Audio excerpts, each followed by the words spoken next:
The world of 200 million years ago saw some of the strangest animals that had ever lived.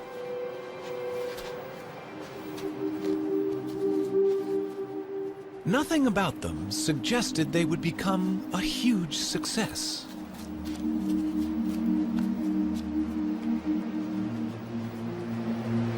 But these turtles were among the first of Earth's great dynasties of reptiles.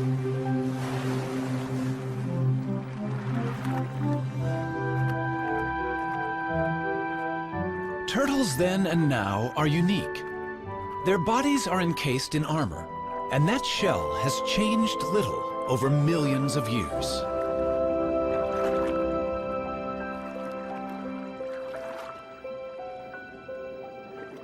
Varying greatly in size, they colonized most of the world. But wherever they live, the basic shape of a turtle's body remains the same. Some land-dwelling turtles, or tortoises, are quite small. Others have become famous as giants. Some long-necked types are at home in and out of fresh water. They and these shorter-necked turtles are known as terrapins.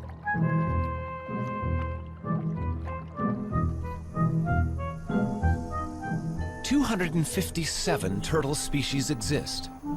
They live in every environment, from the driest of deserts to the coldest extremes.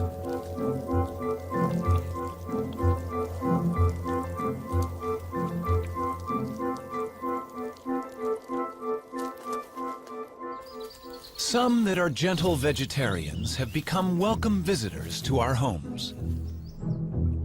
Others hunt out of our view.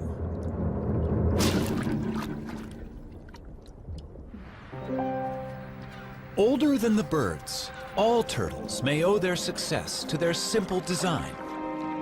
But what future is there for turtles living life in a shell?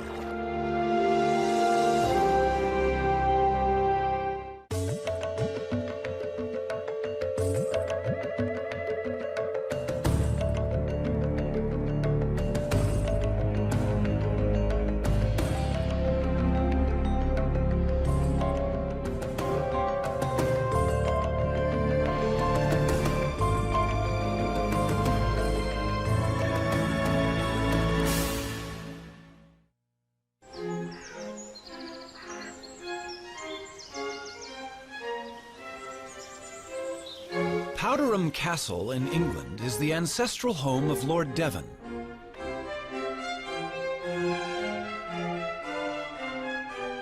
It's also the home of Timothy, a rather venerable tortoise. To the present lord, Timothy is the oldest member of the family.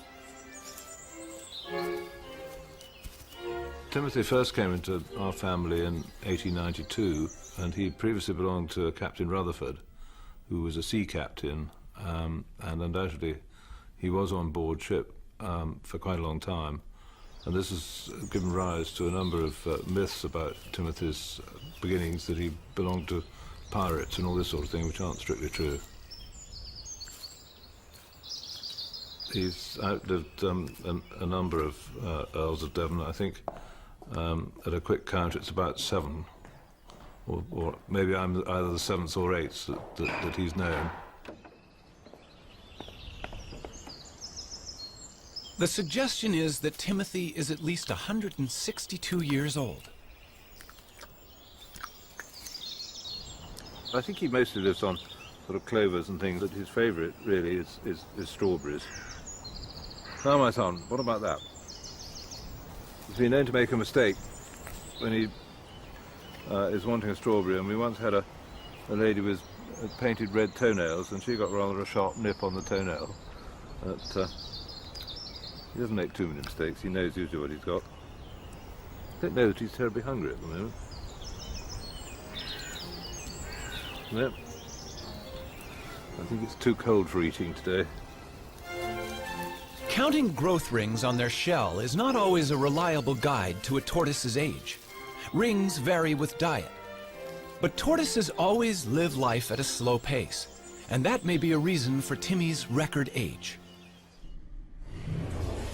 The fossil record is our best guide to the history of Timmy's ancestors. The first we know lived some 300 million years ago in the world of forests that gave us our coal. From such primitive reptiles, turtles diverged first, leaving dinosaurs and other reptiles to go their own way. Through the ages, there have been turtles of fantastic size and diversity. They saw snakes emerge 100 million years ago and witnessed the extinction of the dinosaurs. That turtles have survived so long is due to the extraordinary design of the shell that protects their body. The shell has remained virtually unchanged for 200 million years. A thick layer of hardened scale is its first line of defense, but a broad, bony layer, the carapace, provides strength. In other animals, this bone would be ribs. The turtle's backbone is fused to the shell. It's the support under the bridge. The shell of a turtle serves many purposes. On land, it's heavy, restricting movement, but great protection. Underwater, in a streamlined form, the shell allows for graceful swimming with surprising speed.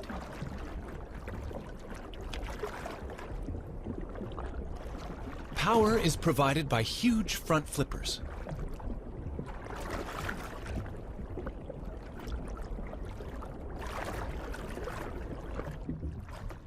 Sea turtles migrate thousands of miles, swimming on the ocean currents.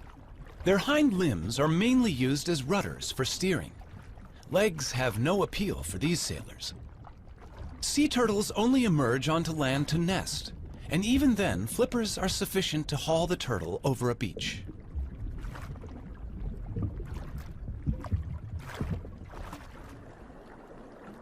Freshwater turtles, or terrapins, do have legs, with webbed toes to propel their streamlined shell. When feeding on the bottom of a lake or river, legs are more useful than flippers. And terrapins also climb out of the water, so their legs are essential.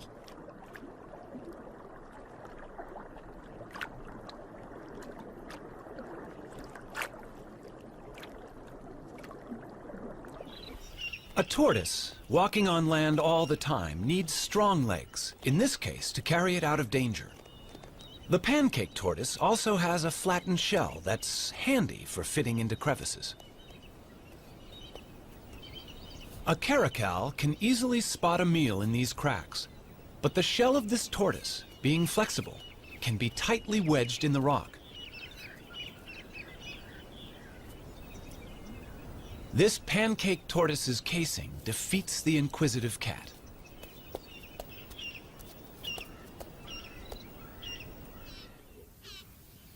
Giant tortoises, and this one on a Galapagos island is among the largest in the world, have no natural predators to hide from, but they need weightlifters' legs to move their enormous shell.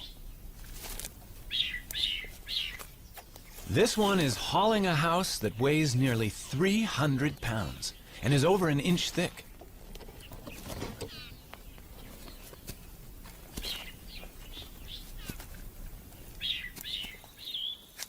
A tiny box turtle leads a far more troubled life in raccoon country, but its domed shell has a cunning device that usually outwits such hunters.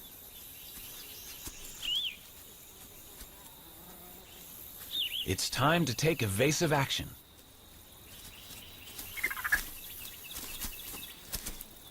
The shell is hinged. The drawbridge comes up, and all of the turtle, head, limbs, and tail, is safe inside its castle.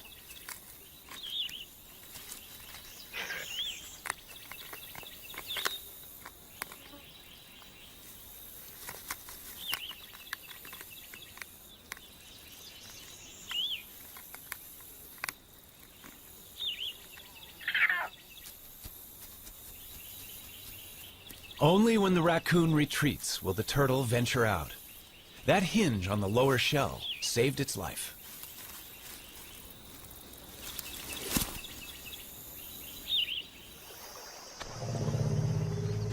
The turtle's shell has survived some huge challenges over millions of years. But sometimes, no matter how good the design, the odds can be against it.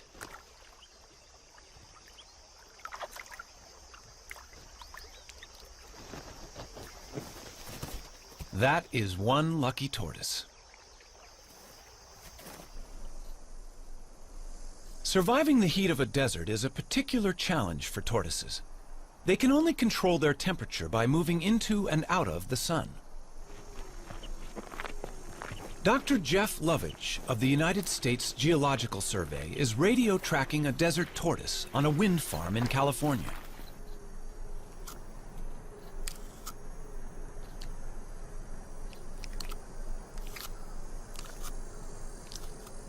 Desert tortoises have recently started to decline, and Jeff wants to find out why. Well, here's one of our females. Hello. Getting a little warm out here, isn't it? It's only 9 o'clock right now, but it's already hot out here. It's probably 95 degrees and it's going to be 115 before the day is over. And she's heading for the burrow off to my right. The tortoise needs the burrow to survive and protect itself from the extremes that are so characteristic of the desert. 115 degrees. 30 degrees more than even this desert tortoise could survive out in the open. Look at her walking into my shadow. Desert tortoises take advantage of every opportunity they can to become cool in the midday sun. At the other end of the thermometer, extremes of cold present their own challenge. Some turtles in Canada can survive freezing temperatures.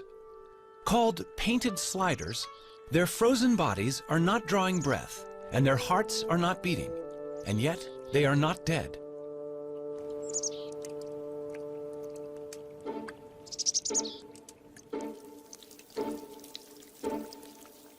These hatchlings, born in August, freeze and unfreeze throughout the winter until the final thaw in spring. How the cells of their body survive this, nobody knows. Yet the painted sliders leave their nest and start active life unharmed.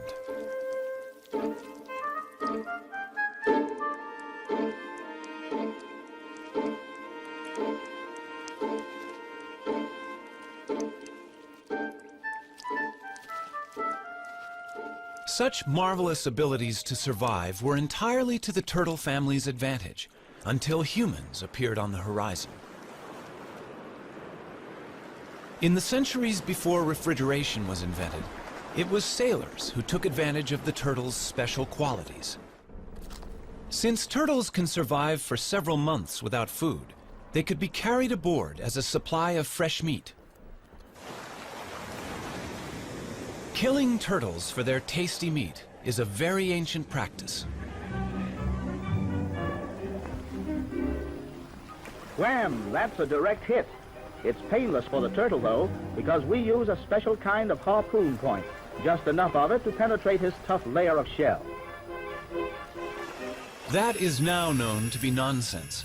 Nerve endings by the hundreds fill both shell and bone, but myths die as hard as the turtles. These turtles weigh from 300 to 500 pounds, and their age is estimated at £1 pound to the year. By the start of the 20th century, overexploitation had brought some kinds of turtles to the brink of extinction. Today, turtle soup and meat consumption continues despite international laws, which attempt to protect endangered turtles.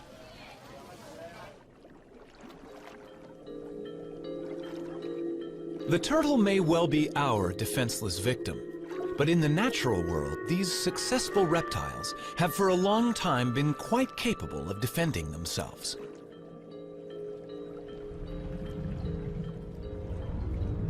Tiger sharks and their relatives kill sea turtles in deep water. But in these shallows, this loggerhead turtle can turn the tables.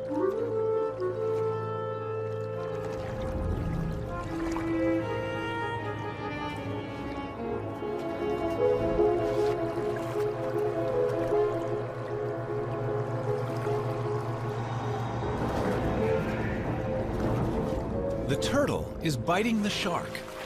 It has no teeth, but the sharp serrated plates in its strong jaws can inflict serious injury. In shallow water, the shark's movements are restricted, and it has difficulty fighting back. After a breath of air, the valiant turtle can return to feeding. It can give as good as it gets.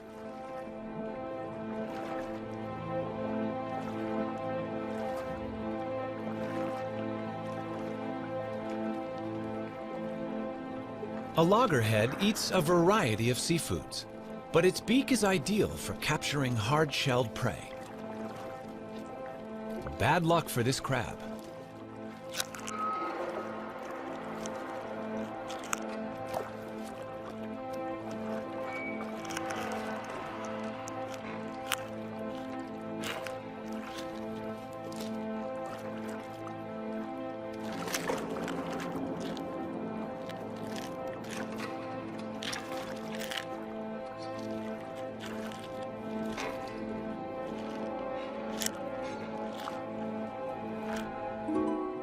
In freshwater, a camouflaged turtle is hunting.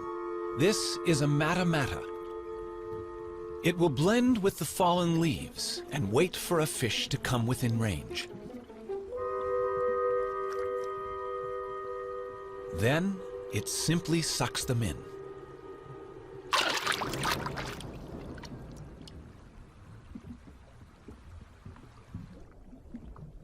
The fearsome jaws of an alligator snapping turtle gape and reveal a worm-like appendage on its tongue. Lured by its wriggling, a fish investigates this death trap.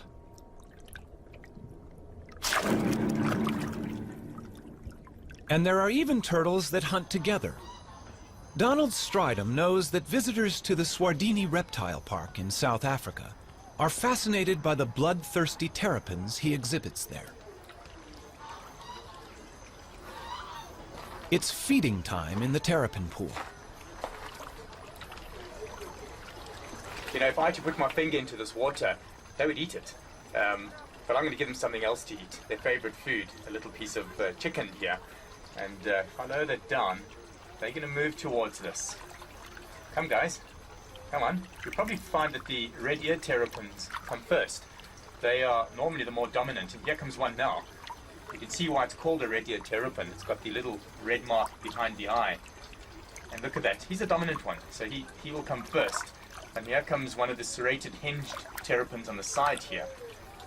And the rest of them are going to respond to the movement.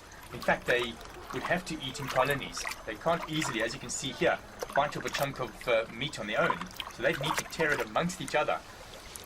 They'd eat in much the same way as piranhas. So lots together, biting off chunks and pieces of meat. And you can see that happening right here now. Reddy has got a really good grip on it. They tear at the meat. This is all very necessary in nature. They clean up the place. They're in fact the aquatic hyenas.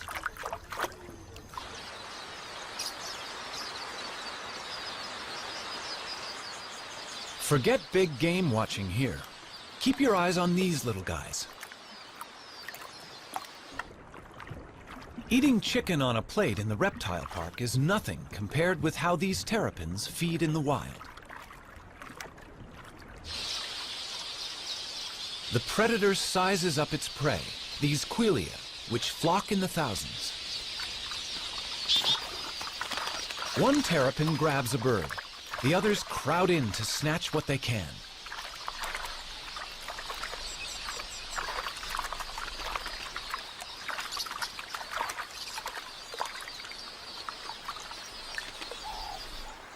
Even birds as big as doves are not safe from the helmeted terrapin's submarine attack.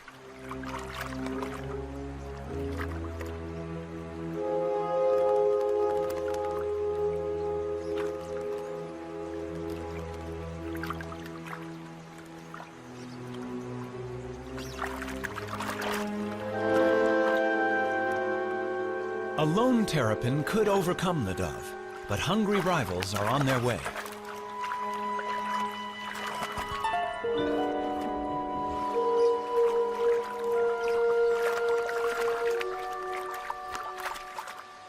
And turtles can be even more competitive when it comes to mating. The birds of Dassin Island off the Cape Coast of South Africa share their tiny home not only with rabbits, but also with more than 10,000 tortoises. But not until the temperature climbs to 75 degrees do they come out. Male angulated tortoises hold territories, and once they've warmed up, they begin to chase females on their turf.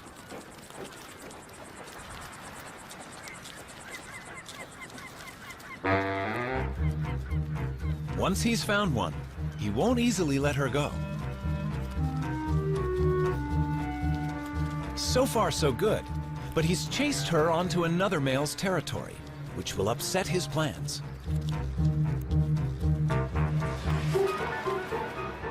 They do battle, a duel in the sun. But a third male has seen an opportunity, and he's mating with their female.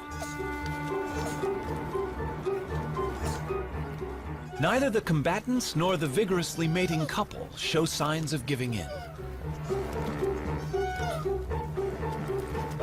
By the time the fight reaches its climax, the mating is also over. The loser may even lose his life. He must right himself, or else fry in the sun.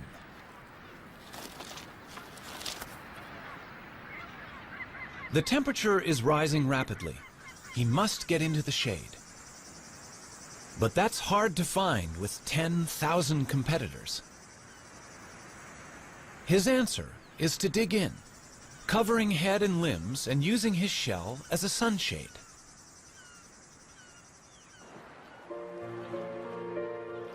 In tropical waters, temperatures are much the same all year round. These male green turtles near Borneo will mate whenever a receptive female is available.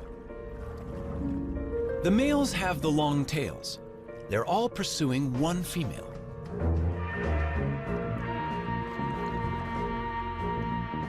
A male succeeds in locking onto her shell and mating with her.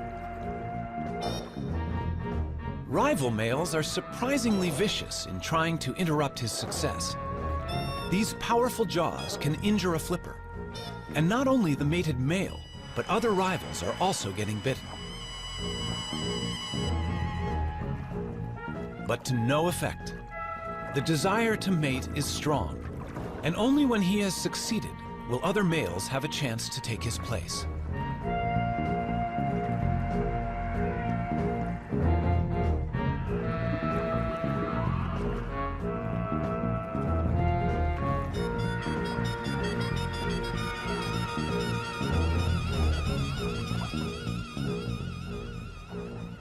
In the sea or on land, turtles breed with little problem. But on the unique islands of the Galapagos, a crisis has arisen. At the Charles Darwin Research Station, the fortunes of the famous Galapagos Island tortoises are being carefully monitored. These tortoises are giants, among the largest in the world. And they are more than just a tourist attraction. They're endangered, and their survival depends on them breeding in captivity here.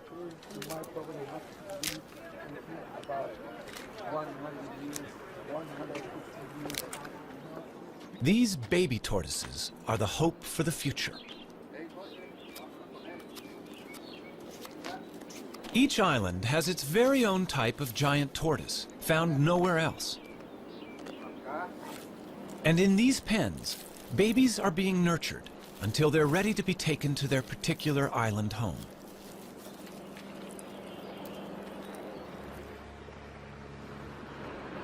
In past centuries, boats landed on each island to plunder the docile giants, killing or collecting them.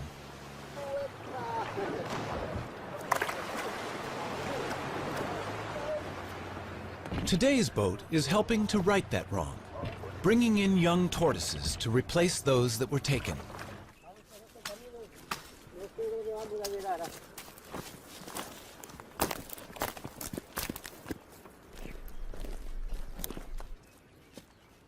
This is the island of Hispaniola. The Hispaniola tortoise was once facing almost certain extinction. Now, the future arrives in a bag.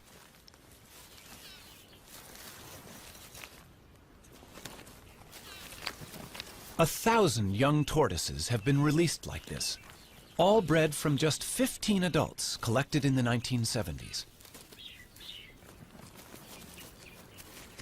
They should be safer than they've ever been. Their only enemy was people, and now the poacher has turned protector. In 20 years, they should all be as big as this adult. But this success has not been repeated for the tortoises of Pinta Island. The last remaining resident of Pinta is living out his old age at the Charles Darwin Research Station. They call him Lonesome George. More than 70 years old, he's the last of his species. All the others starved when introduced goats ate the plants of Pinta, and shipborne rats ate the tortoise eggs. Zoos and private collections worldwide have failed to turn up a relative. And even if a mate were found, he could be too old to breed. The Pinta Island tortoise may be the first turtle species to become extinct in the 21st century. The future of many of the world's turtles is a matter of concern. Even the olive Ridley sea turtles, famous for their mass egg-laying on this beach in Costa Rica, are arriving in fewer numbers each season. Randall Arouse is familiar with the spectacular aribata, as it's called, here at Ostianal. Ever since I was a very young boy, and I was always interested in marine biology. But then one day, it was 1982, I was a second-year biology student. I walked into the school and there was a big sign that said, Aribata, we need volunteers. And I thought, well, I've heard about the Aribatas and the turtle nesting. I should go check it out. Then I came to Ostianal, right here at this spot, and I saw the Aribata happening. And right then it struck me. Like I had to study turtles, and I've been doing turtles ever since.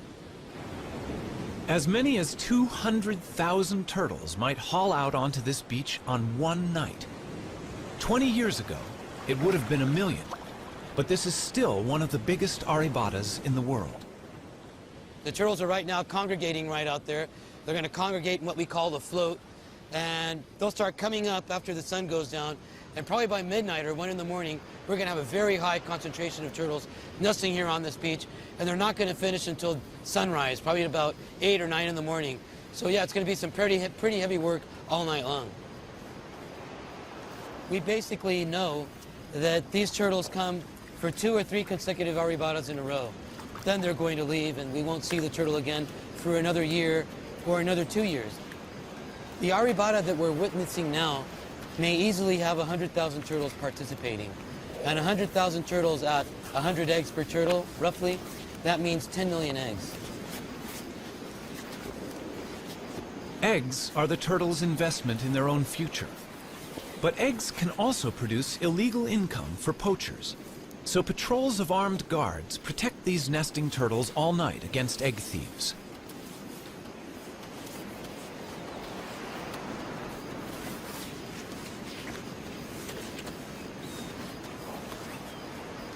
This female may have mated with several males offshore. So each of her 60 to 100 fertilized eggs may have a different genetic composition, which is healthy for the future of olive Ridley turtles. Randall can also inspect the health of an individual while she's laying.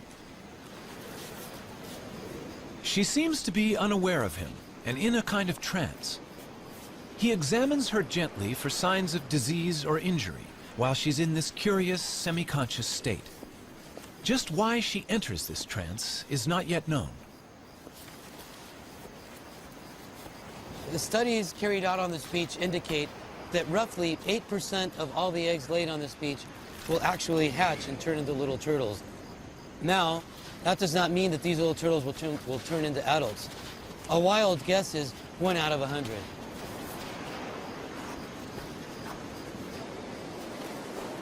This beach at Ostianal is only about 4.5 miles long.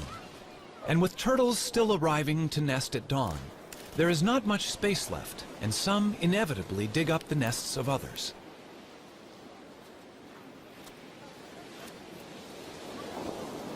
Many eggs get damaged, and the loss is enormous. The collection of eggs is important for the local economy, but local people are only allowed to take them for the first 36 hours of an arrebata. It's a conservation plan they're happy with. The community of Ostional protects their turtles in many ways. Probably the main way is they respect the management plan. There are rules as to when you can harvest, when you can't, and the community as a whole complies. You can only harvest the eggs for the first 36 hours. The eggs have to be packaged in a special way. There has to be receipts, there's all this paperwork. And the people of Ostional comply with all these rules and regulations to their very best. And they get a good harvest without harm to the turtles. Soft-shelled, the eggs travel well to a luxury market, where some are enjoyed over the bar in a pricey drink they call baka.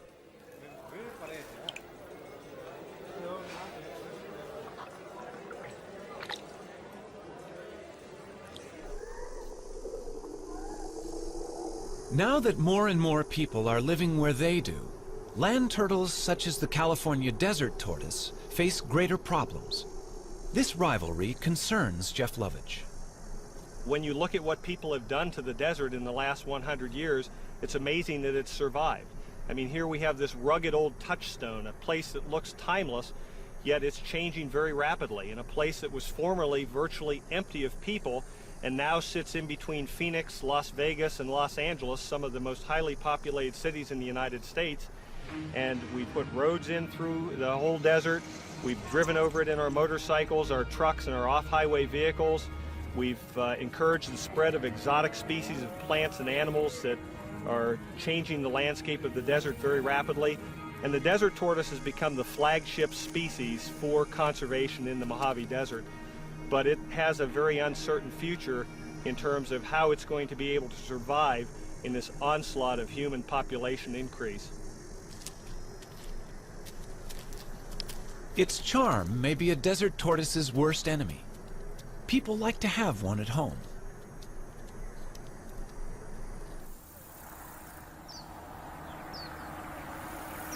Problems arise when the once loved pet outgrows its welcome. It seems so easy and kind to let it go in the wild.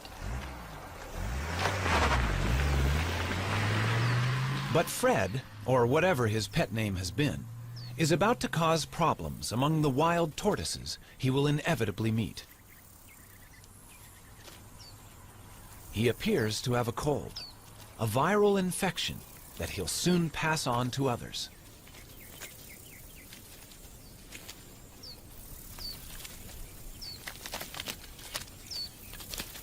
A whole population of desert tortoises may die because one unwanted pet was carelessly released.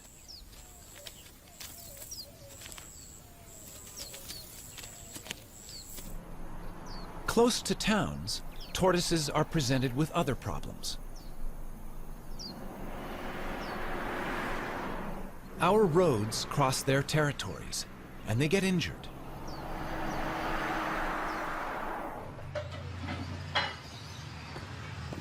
Very injured turtle.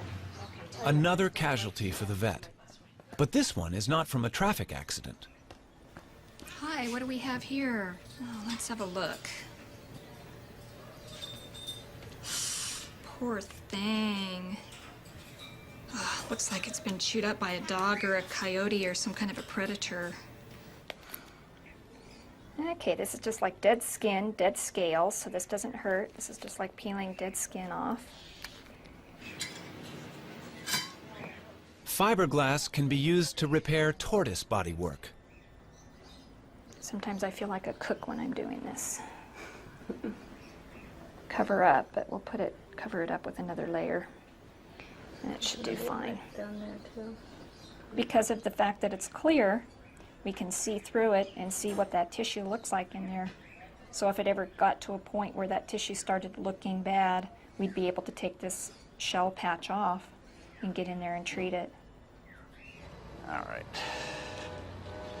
Convalescence for that injured turtle is available here with Dan Touchstone of the San Diego Turtle Society. Turtles are able to survive much more severe injuries than a mammal because of their shell and a much slower constitution. Strawberry? Ah, come on, you want it. He also has orphans in his care, unwanted pets. Morning, Puddles. All are pampered here. How you doing, big guy? Breakfast time for you. Yeah, there you go. Puddles, you were about the size of a walnut when we got you. Here you go. I know you're hungry. In Florida, turtles have acquired a special friend, Richard Moretti, who's a bit surprised by his new passion. I moved to the Keys in 1983 and started fishing. Everybody said, "Oh, you're so great. You came to the Keys to save the animals." No, I came to kill the fish. It just, living in the Keys changes you. You appreciate the environment a little more. Okay. Yeah. She'll be out here by the end of summer. Slow. And these are the new babies? Yep. Concerned about sick and injured turtles he encountered in the late 1970s, Richard set up the Florida Turtle Hospital and staffed it with a dedicated veterinary team. Well, she'd have to get a little larger, but yeah, she's swimming okay and she's eating just fine. I filled an old saltwater swimming pool with tarpon and grouper and snapper, and all the children that came to visit said, "Do you have any turtles?" So in 1986, we went to the state of Florida and said, "How do we get sea turtles?" They said, "Well, the only way you can have them is to do something for them." And I said, "Well, what would you like us to do?" They said, "Well, we need a rehabber." And they said, "A rehabber, if a turtle gets hit by a boat, we take it to the vet and pay the bill. We buy the food and pay the bill, and when it's ready, we turn it out." I said, "Well, I can do that." And that was our very modest start of the Sea Turtle Hospital. Guys, eat Watch up. your legs. I got him. There he goes. Okay, that's perfect. Well, before I moved to the Keys, I ran a Volkswagen facility, and Volkswagens would come in broken, and my job was to find the best mechanics and the best parts. Well, this is the same. The turtles come in broken, and my job is to find the best vets and the best meds. It's the same, except now instead of having to give them the bill, I pay the bill, and that even makes it nicer. There you go. Hi. Thanks, Doc. And I didn't get too wet. This little tumor is the beginning of a virus that affects sea turtles around the world. This disease started 100 years ago. When we first started seeing it 15 years ago in the Keys, turtles would come in with a singular tumor like this. This turtle's evidently just gotten the disease because he's only got a couple of very small tumors, which we'll take off. And once we do, that'll immunize her against the disease. We'll keep her for a year, we'll make sure she doesn't grow anymore, and then we'll let her go. It appears to be a herpes virus, very similar to herpes simplex 1 and 2, and it's affecting turtles worldwide. Right now, all 8 species of turtles have a similar lesion. We haven't been able to get tissue samples to make sure it's the same virus, but we've gotten tissue samples from about half the turtles around the world, and all the ones we've been able to examine are about 95% positive to the same virus. Okay. Some turtles infected with this herpes virus arrive in a much more advanced stage of the disease. The team intends to do everything they can, but this turtle has been greatly weakened by the growths.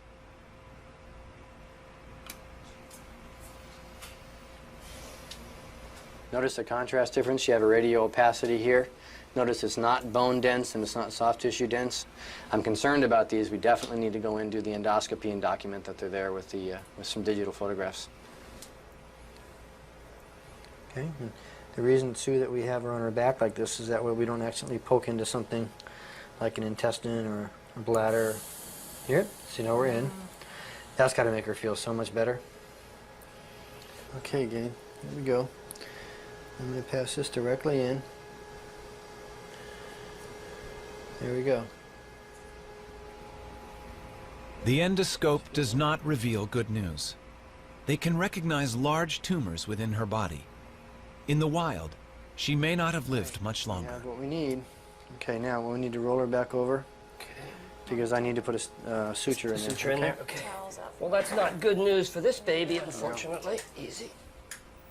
They can do nothing for her except ease her pain and put her to sleep.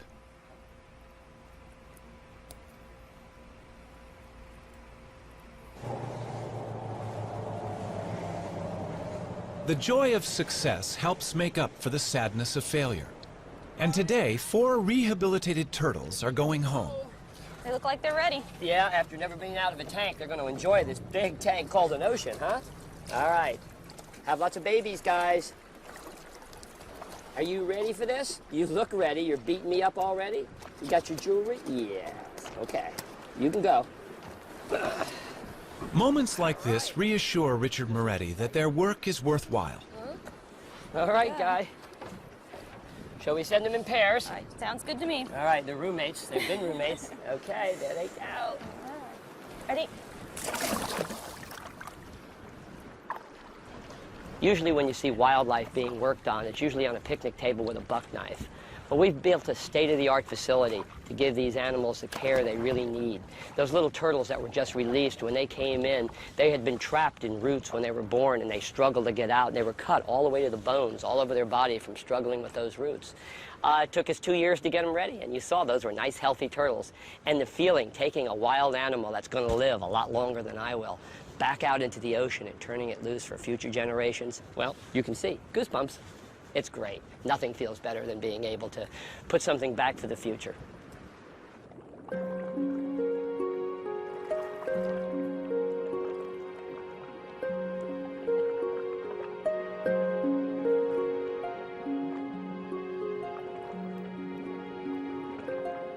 Every day, turtles can be seen enjoying the attentions of cleaner fish in the wild.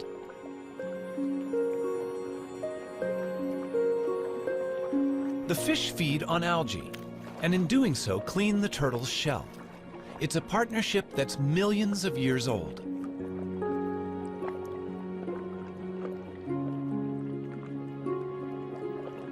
Generation after generation lived in what might have seemed a perfect world.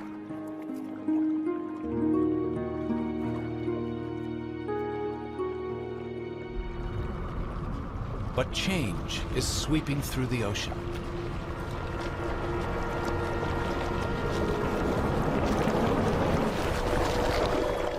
Commercial fishing puts nets into the sea, which can break loose and drift, catching much more than intended.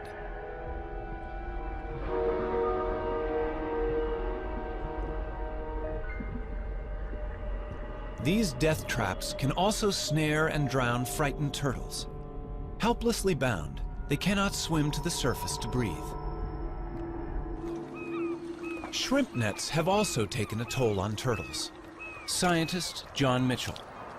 In the late 1970s and early 1980s in the southeast region of the United States, we estimated that approximately 40,000 sea turtles were killed incidental to shrimp trawling. And this problem created a need for either a shutdown of the fishery or the development of some apparatus or a technique to exclude the sea turtles from the trawl. What they developed was TED, a turtle exclusion device. It's tested inside the trawl net of a working fishing boat.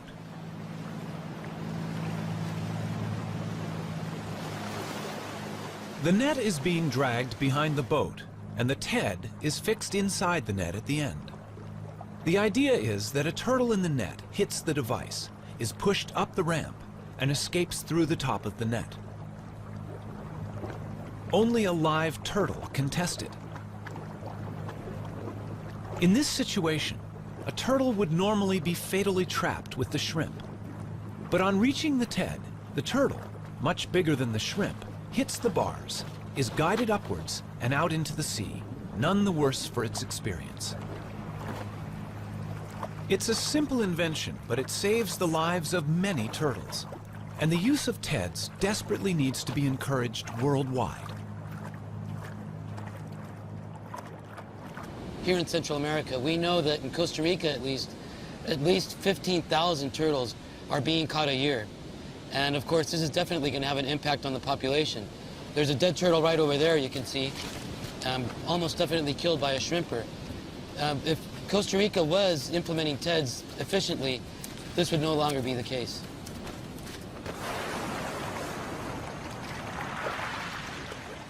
In the sands of this beach at Ostional, the olive ridley turtles have been developing for some 60 days.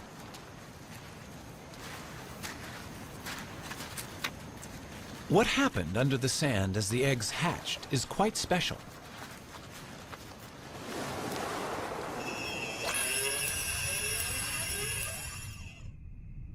The eggs at the bottom of the nest hatch first. The hatchlings climb to the top of the chamber, and down below, sand fills the space they left.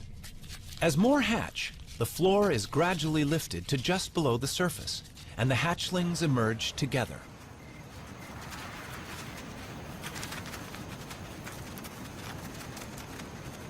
Once out of the nest, hatchlings must head for the sea. But how do they know where it is? Light is a crucial factor for orientation. The sea is always brighter than the land. It's thought that when they are grown, these turtles will return to this very same beach to lay their eggs.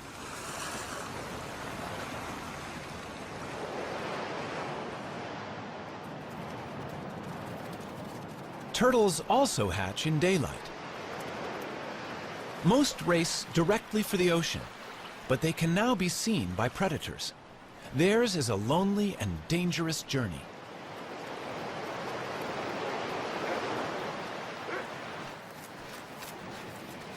On this beach, almost every animal has a taste for turtles.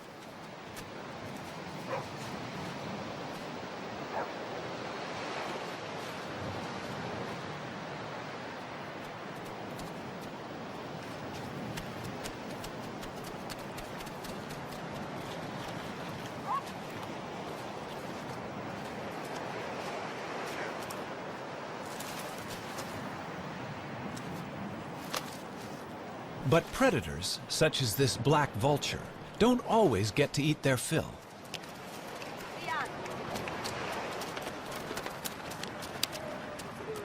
Survival of the turtles is important to the local people.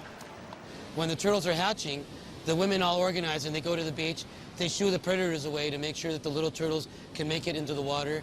They try to make sure that all these little turtles make it to the water safely, because of course it's to their best interest to make sure that these little turtles make it to the water. They eventually turn into adults and come back and participate in an arribada 10 years down the road. Although some 10,000 hatchlings will survive to become adult turtles, remember 10 million eggs were laid in these sands.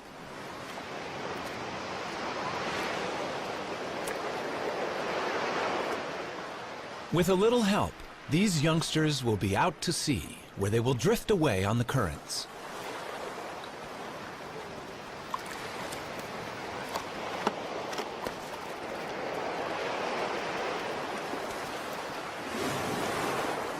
No one knows where they go. Perhaps they hide from ocean predators among floating seaweed, where they can safely feed and grow. But it will be 15 to 20 years before they return to these waters. Before people ever began helping turtles to survive, alligators had been unwittingly doing so for millions of years. Young red-bellied turtles are hatching from eggs laid in the alligator's nest. The rotting heap is warm and humid, as good for incubating turtles' eggs as it is for hatching alligators. Both stand to gain. Alligators eat a good many adult red-bellied turtles.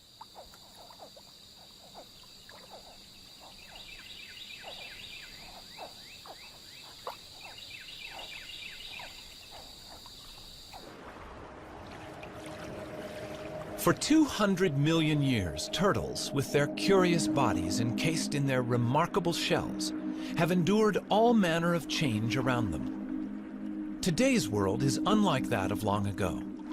The oceans are threatened by human pollution and greed. Ancient homelands have become deserts. Islands are overrun by vermin. And the future for these reptiles may depend on us.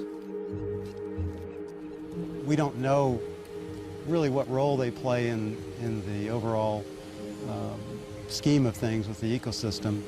And I think that's one reason why we should use any means to protect them. There are many, many animals that we really humans don't see a need to spend the effort and the time to conserve, but just the fact that we don't know, I think means that we should.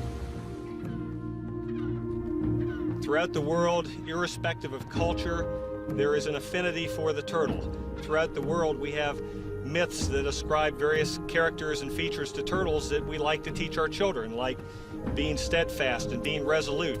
Here in this country, we have our own myth about the tortoise and the hare, and we teach our children that being steady and continuing to run the race can lead to victory. You don't have to be the fastest, you don't have to be the best.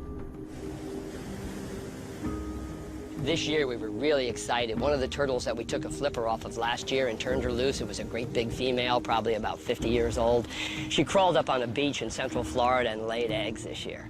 And that's really exciting because, you know, up to that point, people usually kept turtles with one flipper in an aquarium or in a park. Well, we proved that 3 flipper turtles can go out there and add to the genetic makeup, and they can actually crawl up on the beach with 3 flippers and have their babies and lay their eggs.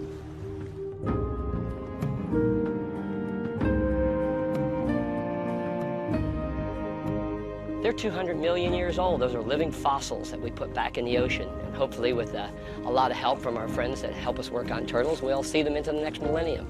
But it makes you feel really good. You know, we use so much of our assets and our environment up. It's so nice to put something back for the future.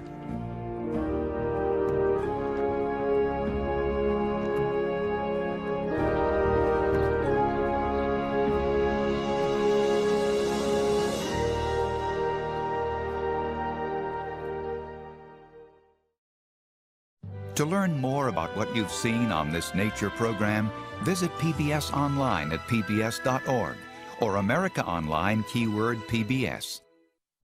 They'd eaten much the same way as piranhas, so lots together, biting off chunks and pieces of meat. And you can see that happening right here now. The radio's got a really good grip on it. Morning, Puddles. How you doing, big guy? Breakfast time for you. Yeah, there you go. Puddles, you were about the size of a walnut when we got you. They look like they're ready. Yeah, after never being out of a tank, they're going to enjoy this big tank called an ocean, huh? All right. Have lots of babies, guys. Are you ready for this? You look ready. You're beating me up already? You got your jewelry? Yes. Okay. You can go.